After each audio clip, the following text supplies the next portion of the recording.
నమస్తే welcome to our channel నేను సౌజన్య గుంటూరు న్యాయస్థానంలో జనసేన అధినేత పవన్ కళ్యాణ్పై క్రిమినల్ కేసు నమోదైంది. ఆయన వాలంటీర్లపై అనుచిత వ్యాఖ్యలు చేశారని, అలాగే ఆంధ్రప్రదేశ్ రాష్ట్ర గౌరవానికి సంబంధించి భంగం కలిగించేలా ఆయన ఆరోపణలు చేశారు అన్నట్టుగా ఆయన పైన కేసు నమోదు చేశారు. ఐపీసీ సెక్షన్లు 504, 99 సెక్షన్స్ పెట్టినట్టుగా తెలుస్తుంది.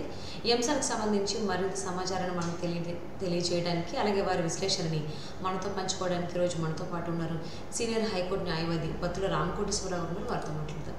నమస్తే అండి. నమస్తే సౌజన్య గారు. నమస్తే అండి. సో పవన్ కళ్యాణ్ గారి పైన క్రిమినల్ కేసు నమోదైంది. అది కూడా ఏంటి, వాలంటీర్లకు వ్యతిరేకంగా మాటలు మాట్లాడారు అని చెప్పేసి అని, అంతేకాకుండా ఆంధ్రప్రదేశ్ రాష్ట్ర ప్రభుత్వానికి సంబంధించిన ప్రతిష్టకు సంబంధించి భంగం కలిగేలా ఆయన ఆరోపణలు చేశారు అనే దానిపైన ఆయనపైన క్రిమినల్ కేసులు నమోదు చేశారు. సో సెక్షన్స్ వచ్చేసి 500 అలాగే 499 చెప్పేసి అని చెప్తూ ఉన్నారు. సో ఈ సెక్షన్స్ ఏ విధంగా వర్తిస్తాయంటారు, అసలు ఏంటి? సౌజన్య గారు, ఈ కేసు యొక్క ఫ్యాక్ట్స్, కేసు యొక్క పూర్వాపూర్వాలను మనం పరిశీలిస్తే, జనసేన అధినేత పవన్ కళ్యాణ్ గారు ఏలూరులో వారాహి యాత్రలో భాగంగా జూలై 9న ఈ వ్యాఖ్యలు చేశారు. జూలై 9న వారు చేసినటువంటి వ్యాఖ్యలు సారాంశం ఏంటి, ఇప్పుడు ప్రాసిక్యూషన్ వారి మీద చేసినటువంటి ఆరోపణలు కానివ్వండి, ఆ కేసు ఆపాదించిన సెక్షన్లకి ఏ మేరకి మనకి సెక్షన్ ఆఫ్ ఇంగ్రీడియంట్స్ అట్రాక్ట్ అవుతాయి అనే విషయాన్ని మనం ఒకసారి పరిశీలించినట్లయితే, ముందు కేసు యొక్క నేపథ్యాన్ని కూడా మనం శ్రోతలకి తెలియజేయాలి. వారు జూలై 9న ఏలూరులో వారాహి యాత్రలో భాగంగా ఒక ఆరోపణ చేశారు. ఆ ఆరోపణ ఏంటంటే, రాష్ట్రానికి సంబంధించినటువంటి మహిళలు 29,000 నుంచి 30,000 మంది అదృశ్యమయ్యారు. వారిలో 15,000 మంది 14,000 మంది తిరిగి వచ్చారు. మిగతా మహిళల గురించి ఇంతవరకు ప్రభుత్వం వారి యొక్క వివరాలను వెల్లడించలేదు. తిరిగి వచ్చారా, ఎక్కడున్నారనే విషయాన్ని చెప్పలేదు. దీని మీద ప్రభుత్వం కానీ డీజీపీ కానీ స్పందించాలి అని చెప్పి వారు ఏలూరులోనే బహిరంగ వ్యాఖ్యలు చేశారు. ఇదే క్రమంలో వారు చెప్పిన మాట ఏంటంటే, మనకున్న వాలంటరీ వ్యవస్థ ద్వారా ప్రతి కుటుంబం యొక్క వివరాలని వాలంటీర్ల ద్వారా స్వీకరిస్తున్నారు. ఇందులో భాగంగానే ఒంటరి మహిళలను కూడా రికగ్నేషన్ చేసి వారి వివరాలని ప్రభుత్వం ఉన్నటువంటి పెద్దలకి చేరవేశారు. తద్వారా అక్కడున్న అసంఘిక శక్తులు కొంతమంది ఈ మహిళల్ని కిడ్నాప్ చేసే క్రమంలో కుట్ర జరిగింది. దీనికి సంబంధించి కేంద్ర నిఘా సంస్థలు నాకు తెలియజేశాయి. అందుకని మహిళల గురించి, వారి యొక్క యోగక్షేమాల గురించి ప్రభుత్వం ముందు ముఖ్యమంత్రి స్పందించాలి. ఈ వాలంటీర్లు ఎవరైనా పాల్పడితే వాళ్ళ మీద చర్యలు తీసుకోవాలని చెప్పి ఆయన ఆ రోజు వ్యాఖ్యలు చేశారు, విమర్శలు చేశారు, ఆరోపణలు చేశారు. దీనికి సంబంధించి వెంటనే ప్రభుత్వం కూడా ఒక ఉత్తర్వులు జారీ చేసి జూలై 20న ఆయన మీద ఒక ఫిర్యాదు ఉత్తర్వులు జారీ చేసింది.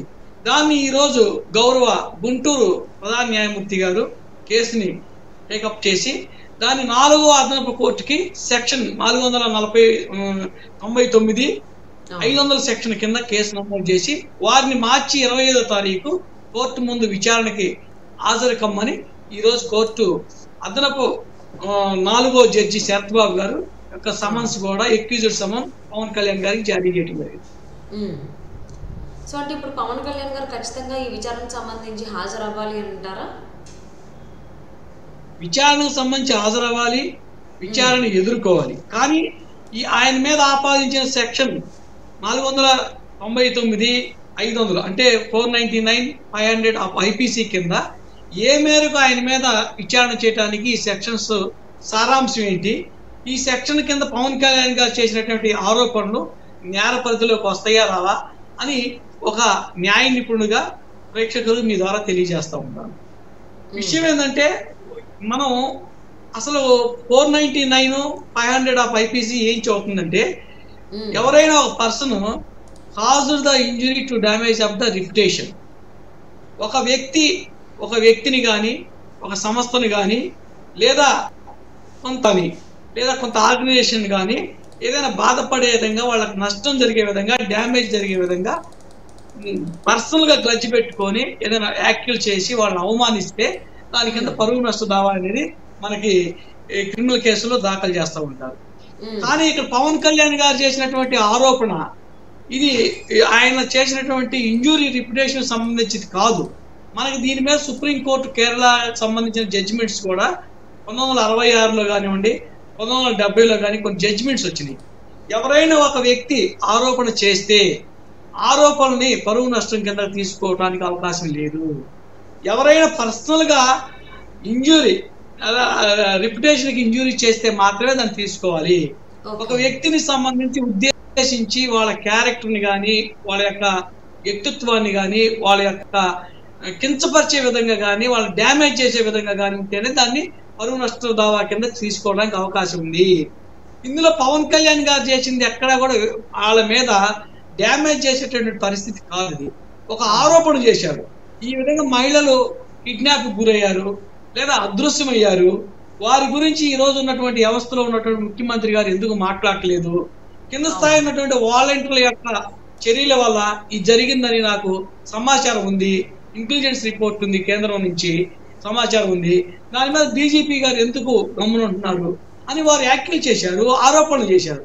ఆరోపణ చేసేది ప్రతిదీ కూడా కేసు అయితే ప్రతి ఒక్క ఆరోపణ మీద డిఫర్మేషన్ కేసులు కట్టాల్సి వస్తూ ఉంది.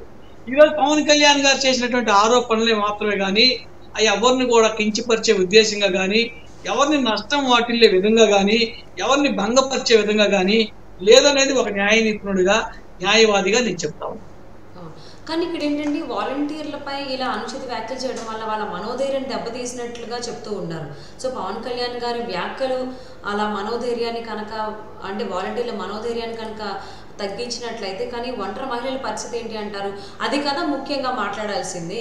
సో 29,000 నుంచి 30,000 దాకా ఒంటరి మహిళలు హ్యూమన్ ట్రాఫికింగ్కి గురి కాబడ్డారు అని చెప్పేసి అనడం, లేదా మిస్ అయ్యారో అనడం దానికి సంబంధించి ఎవరు మాట్లాడలేదు. అందులో కేవలం 14,000 మంది మాత్రమే తిరిగి వచ్చారు.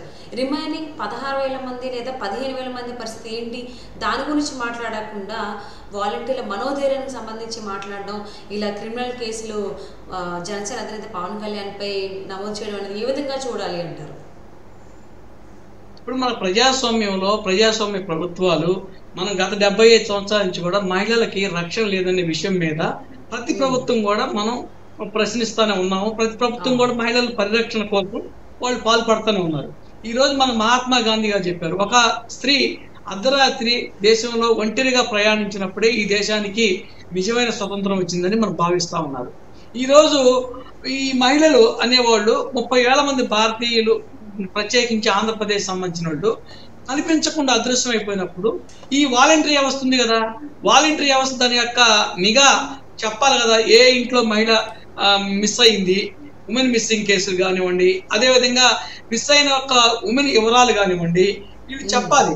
చెప్పకపోగా దాన్ని గోప్యంగా ఉంచడం అనేది ఒక అనుమానానికి దారితీస్తుందని ఆయన చెప్పారు. వాలంటీర్ల మనోభావాన్ని ఎక్కడా కూడా వాళ్ళు దెబ్బతీయరు. పవన్ కళ్యాణ్ గారు మీకు నిజంగా కనుక మీరు చిత్తశుద్ధి ఉంటే ఇప్పుడు మా దగ్గర మీరు చెప్పినటువంటి 30,000 మంది మహిళలు ఎవరు మిస్ అయ్యారు ఉమెన్స్, వాళ్ళ వివరాలు ఇదిగో ఇవి, ఎక్కడ మిస్ కాలేదు.